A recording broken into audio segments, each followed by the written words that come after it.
The moment she sat down, it felt like she was magnetically drawn to the attractive woman next to her, total peak beauty. So she confidently greeted the woman, thinking, "Wow, this guy is charming and handsome." Little did she know, no matter what he said, she was nodding along and drawing charming smiles like confetti. For a daughter of a super rich tycoon, Susan couldn't believe she was actually finding someone interesting. Was she cheating? Whether it was matching topics or synchronized coffee habits, they felt an inexplicable spark of attraction. Susan worked at the nearby hospital, but time was ticking and she had to say goodbye. So they reluctantly parted at the door, unsure if this beautiful encounter was just a fleeting moment.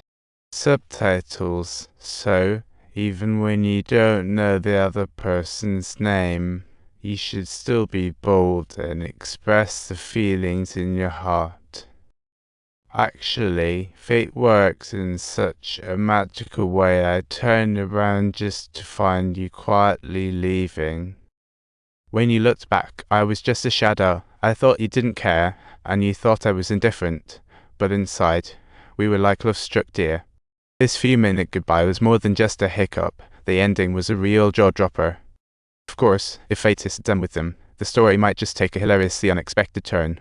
Susan's dad Bill is a big shot in the news world, and he's about to hit the big 6-5.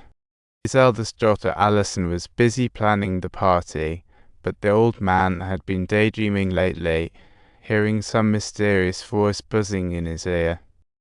Alison, clueless, thought her dad was just grumpy, but the mysterious sound lingered even during family dinner.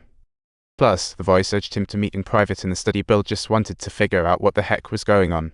So, he followed the voice to the study, but when he walked in, it was completely empty, and the voice came rushing back.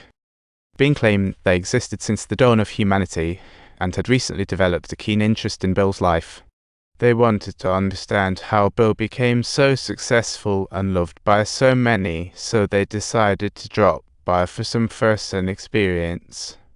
Bill was utterly baffled by this revelation until the being stepped out of the shadows. They also reminded him to watch his health, finally ringing a bell in Bill's mind. Remember that time the heart attack happened, and he heard this voice. Logically, Bill should have been toast, yet miraculously he lived. Still, he wasn't ready to accept it, but no backing out now. He had to face impending retirement, and that man in front of him. Not a dream, nor a deity, but death. The dark figure wants to deal with Bill. Bill would take the Reaper on a live tour, and in return, the Grim Reaper wouldn't let him kick the bucket just yet. Until the Grim Reaper decided the tour was over. Only then would Bill's life come to an end, but he couldn't spill the beans on the arrangement. The old man, he was supposed to have left this world days ago, but thanks to the Grim Reaper's curiosity, he unexpectedly got a reprieve. It's a good sign. He hated to leave his 2 daughters, so each extra day was a bonus. After reaching an agreement, Bill was curious why was the Grim Reaper such a handsome young guy. The Grim Reaper just mysteriously said he needed a body, but Bill had no clue this body had just met his untimely end in a car accident. Nor did he realize that his daughter had crossed paths with this young man, so the Grim Reaper had no reason to explain.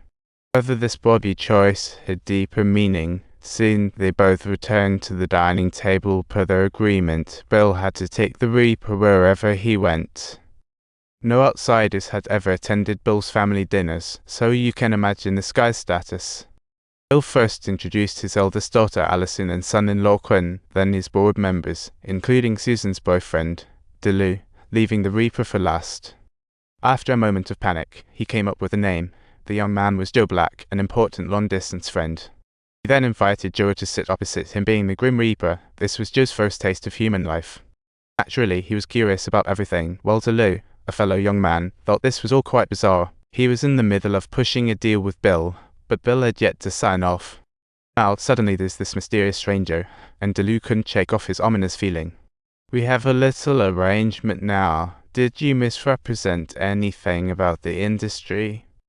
"I didn't say anything. It was just like a voice on the phone." Bill had no idea how to smooth things over with DeLu's response, leaving him in silence as the atmosphere grew increasingly awkward. At that moment, just as Susan came home from work to join her dad for dinner, she was shocked to discover the guy who had her feeling all mixed up was sitting right at the dinner table. "What are you doing here? Do you know each other?" If you enjoy the story, remember to subscribe.